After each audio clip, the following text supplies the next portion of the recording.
the Healing Through Love podcast with Charlene Lynch and Rose Davidson.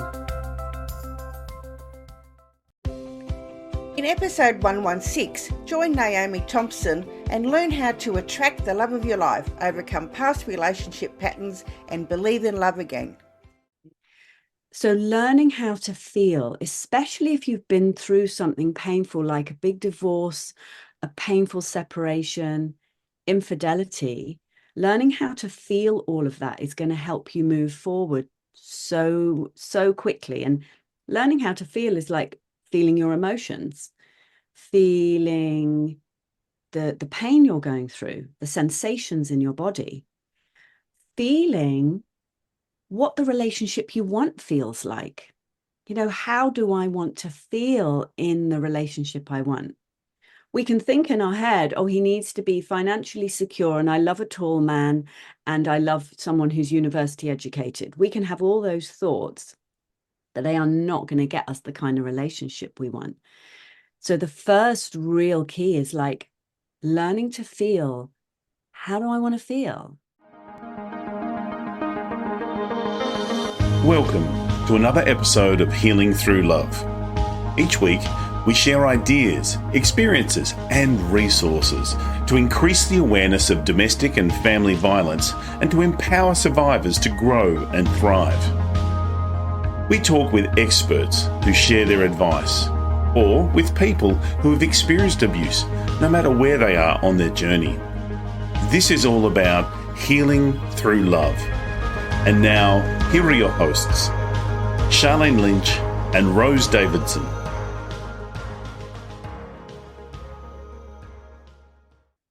Hello and welcome to the Healing Through Love podcast, the space where stories of strength, resilience and transformation unfold. I'm your host, Rose Davidson, and I'm honoured to be your guide on this journey of empowering and healing. Today we have a special episode tailored just for you. Whether you're driving, sipping a cup of tea, or simply taking a moment for yourself, I want you to know that you are in a safe space. Healing Through Love is more than a podcast. It's a community, a beacon of hope, and a reminder that you are not alone. In this episode, we have a guest who will share a story that resonates with the core of our mission, a story that illuminates the power of love, resilience, and the unwavering strength that lies within each of us. So settle in, take a deep breath, and let the healing journey begin. But before we dive into today's inspiring conversation, a quick reminder, if you value our episodes, consider supporting us by subscribing, sharing, and leaving a review. Your engagement helps us to reach more hearts and spread the message of healing. And my guest today is Naomie Thompson, and she's going to be discussing with us how to attract the love of your life, even if you weren't looking for one.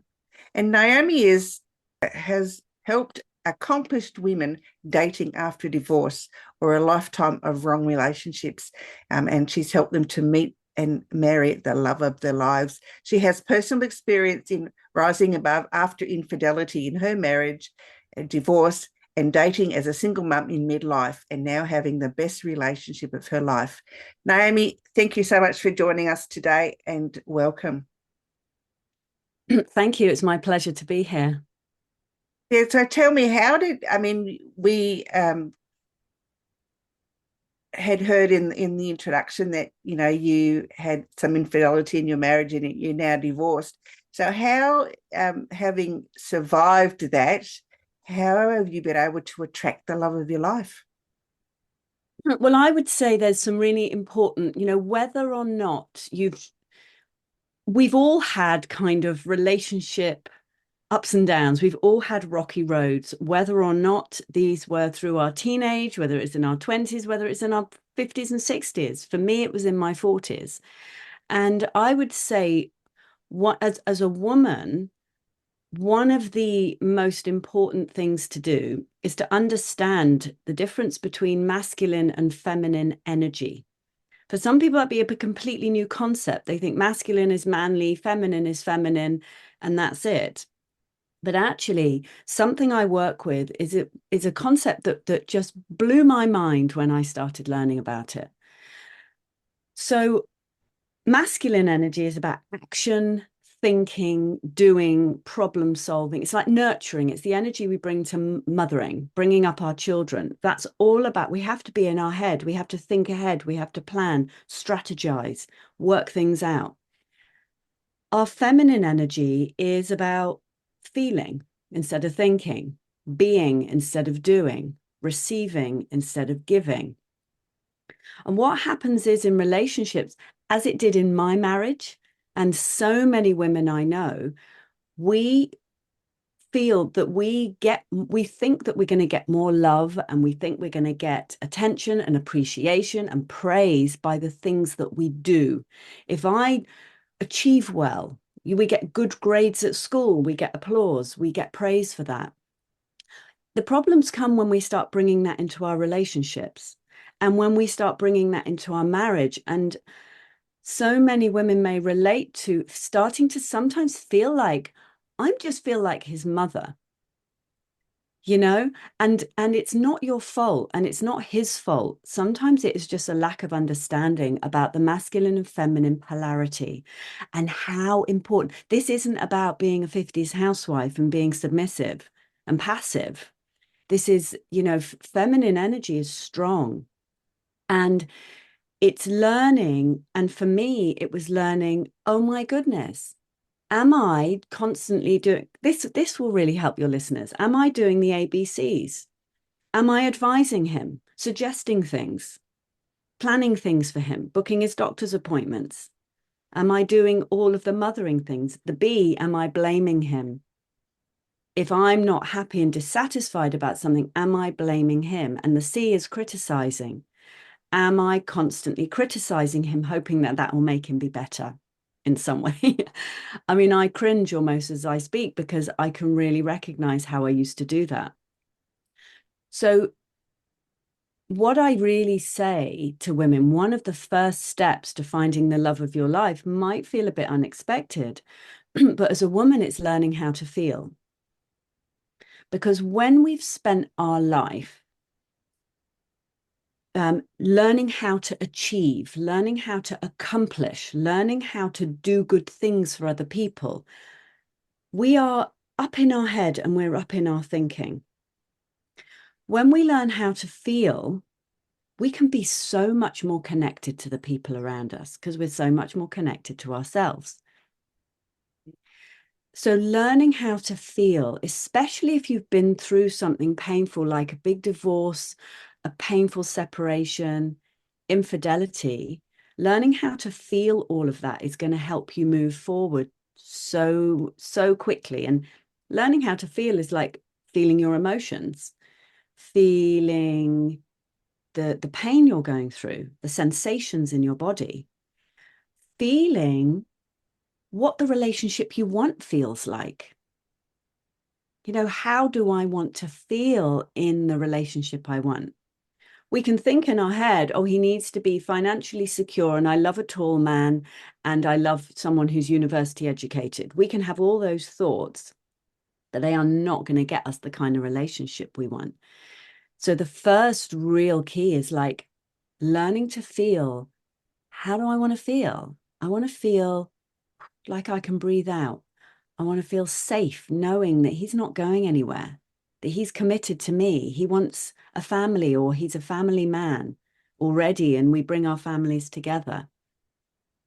I want to feel sure that he's going to put me before going out to the pub or whatever it is, that actually he's committed and he's there.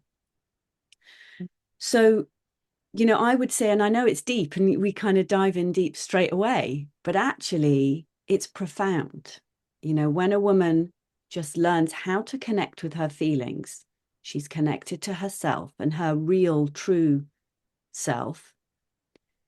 The first step I take my clients on is I say, you know, what is your desire vision? You know, dare to dream. Let's just say what it is you've really dreamed of since you were a little girl.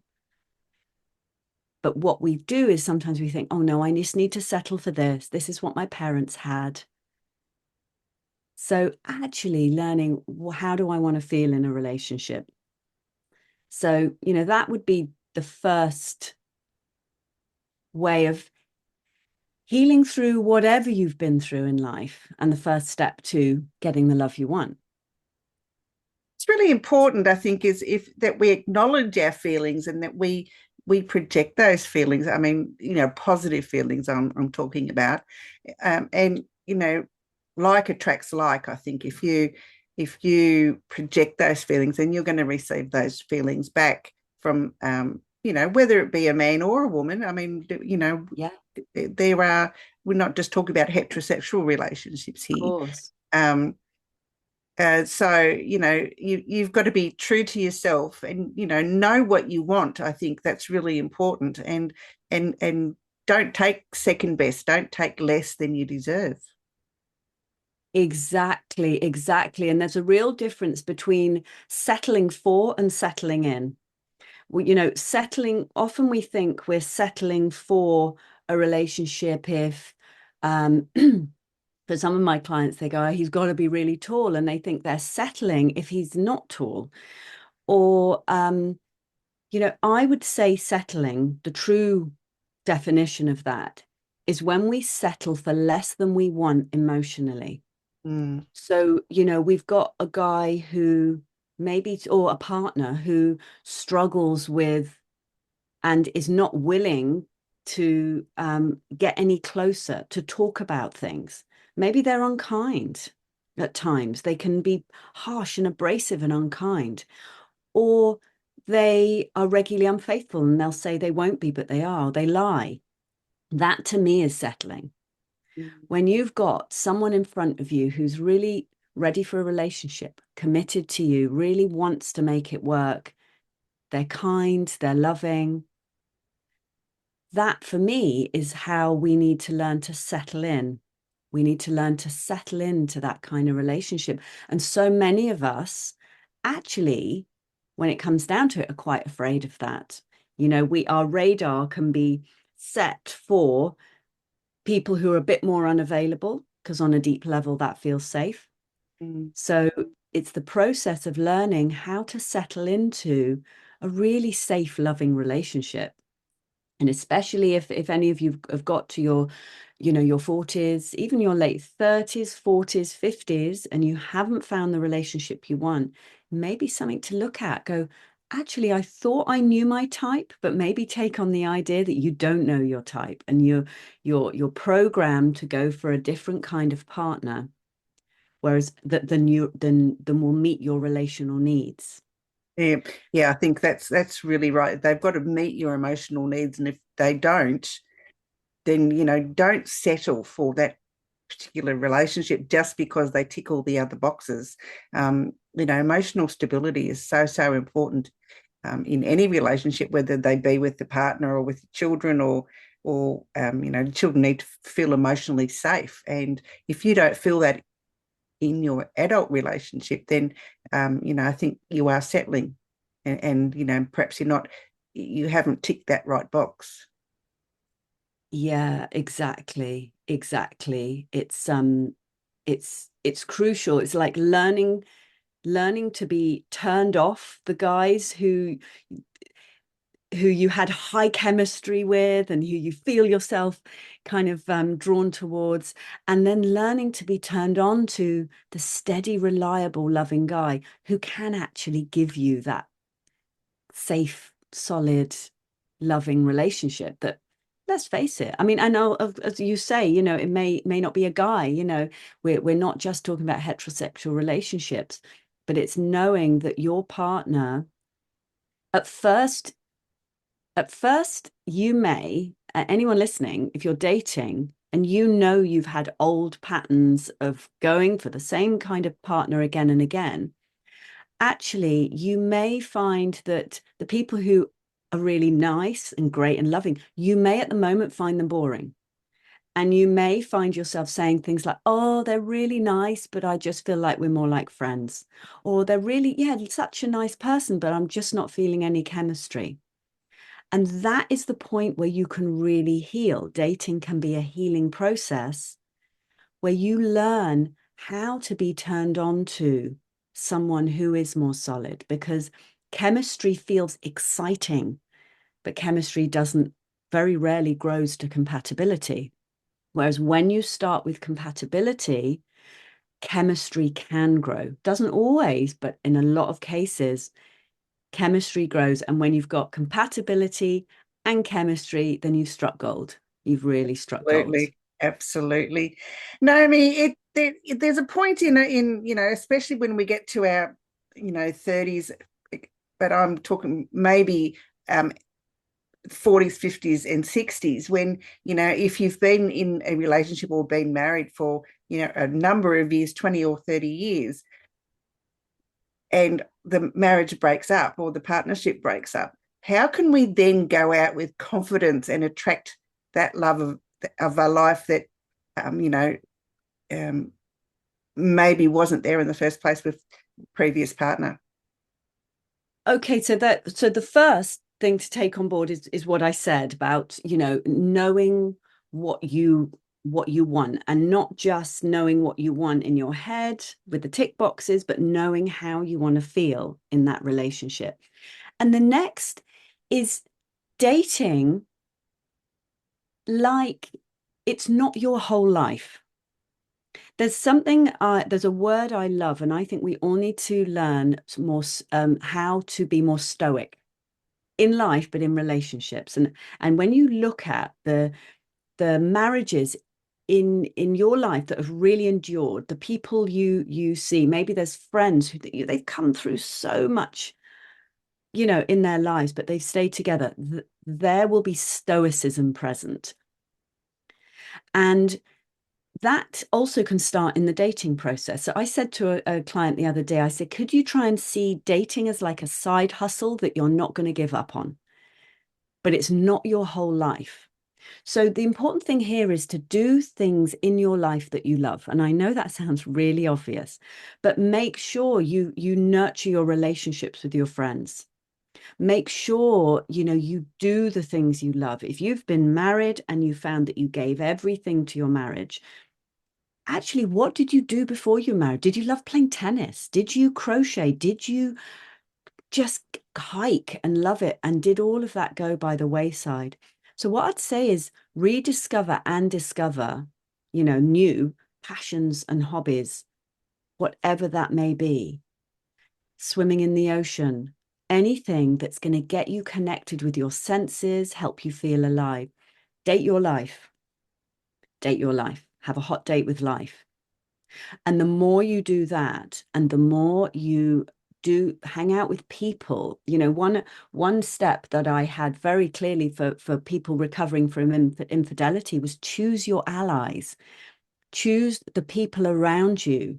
It's like, who am I hanging out with? Am I hanging out with people who are jaded with love, who are cynical about love, who've decided dating is awful?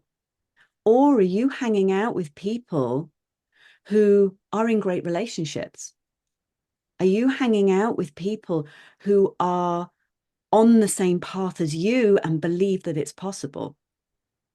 Because it's the latter are going to really help you with your beliefs and your mindset on dating, and they're going to help you not give up, having a community of people who are supporting you. So stoicism and sticking with it. So the one way that dating can be a side hustle, I mean, I'd like a better phrase for it, but at the moment, that's what it is when you go on a first date, well, make sure first you've had a video call first, so you can really see that the person is who they say they are. You can really feel if there's some kind of connection. And then just meet for an hour, like have a coffee. There's dating coaches who'll say, no, don't accept a coffee on a first date and make sure you only get dinner. I would say, why do that? Why spend a whole evening with someone when you're meeting them for the first time?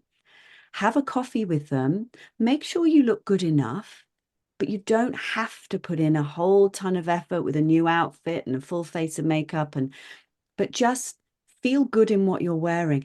And then tie that coffee in with going and doing your supermarket shopping after. I used to have my shopping bags in the car. I'd meet them for coffee. Lovely to meet you for an hour. And then I'd go shopping, because then dating becomes effortless. You're not spending tons of time on the dating apps. So there are kind of like some more deeper emotional things that you can do when you're dating and learning about you and learning how to feel your feelings and so on. But there are also some really just, nuts and bolts things that make it easy for you. Deciding how much time I'll give 20 minutes a day to the dating app. I'll turn off the notifications so my phone isn't pinging, getting me addicted to it. Right, few bit of swiping left, swiping right, replying to matches, then get on with your life. So, that's what I would say. People get burnt out with a process of dating that can be exhausting. Absolutely, I agree. Yeah. Where they think they have to give so much time to it, whereas actually it's just keeping consistent, but not investing too much emotional and labor energy into it, but making sure you keep showing up and not taking it too seriously. You're serious about finding a partner, but if you're chatting with someone online and then he disappears, it's like, okay, next. He's just disqualified himself. That's okay. I'm not going to waste my emotional energy getting upset about it.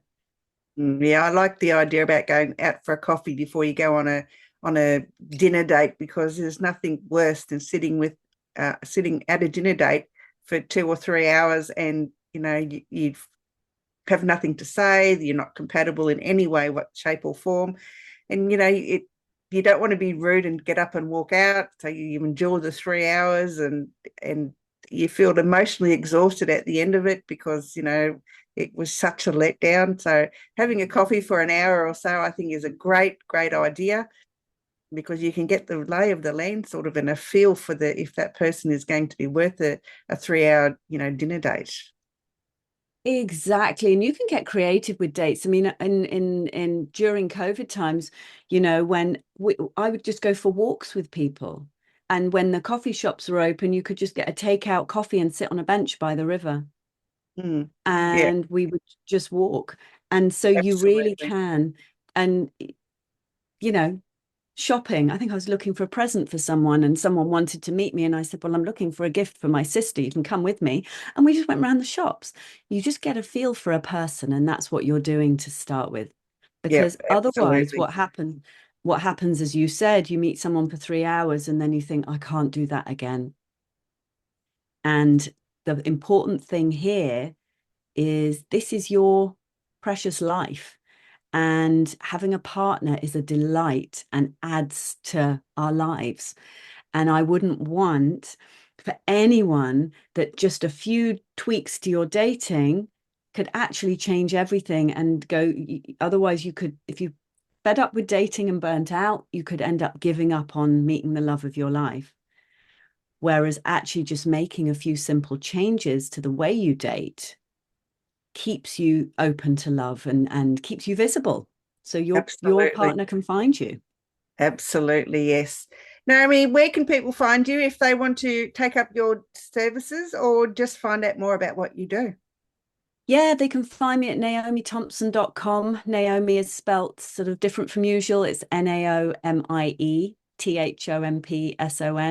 And also, I do have a free gift for your listeners, and I've got a free audio training.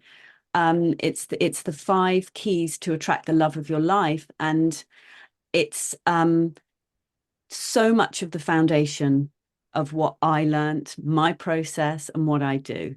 And I just love to say to women is one of the most vital elements to attracting and keeping an incredible relationship is a mindset and a belief. And it's remembering that the relationship you want is the prize, not the man or the person in front of you that you've got all this chemistry with. They are not the prize. And so often we see them as they're the partner, they're the prize. I've got to find a way to get them. But actually, if you keep an eye on the relationship that you want, then that becomes your North Star. Absolutely. So the Yeah, relationship you want is the prize, not the man. Yeah. That's really a really good point. A lot of us look at the the person as the prize. But yeah, the relationship should be the prize, and you shouldn't give up yourself to make the relationship work, because you are half of that relationship, and so you should be able to shine just as brightly as the partner. Exactly. And when we have that mindset, we're not so attached to whether it works out with one particular person. I've had clients who've spent the whole of their 30s pining after one person. They've missed their baby making years if they want a family. And they've been hoping and waiting that one person will show up for them. And it breaks my heart. Whereas when you keep your eyes on your prize, which is, this is the relationship I want, no matter how cute, no matter how much chemistry there is with different people, if they cannot show up for the relationship you want, then you're not going to invest in them. And that is so vital. Absolutely. No, I couldn't agree more. Now, listeners, if you want to follow Naomie, I beg your pardon, you can find her on YouTube, on her channel, TikTok, Facebook, and Instagram. And the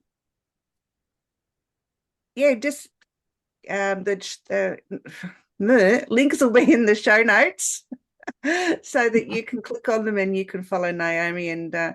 And if your dating life is not as it should be, then reach out to her, and I'm sure she'll lead you in the right direction. Naomie, if you were to give some words of advice or some hint or tip to our listeners today, what might that be? Oh gosh, what other hint or tip would I give you is really, the more self-aware you are, the more you grow as a person, the better your relationships will be. Just keep listening to this podcast. Just take in information from people. Get to know, yourself more, and get to understand your triggers, your patterns, and in a loving way. Wow, look how I learned to be throughout my childhood. Look what I saw my parents do, and wow, were they the beliefs I took on? And the more you become self-aware, the more emotionally intelligent you become, the happier and more harmonious your relationships are.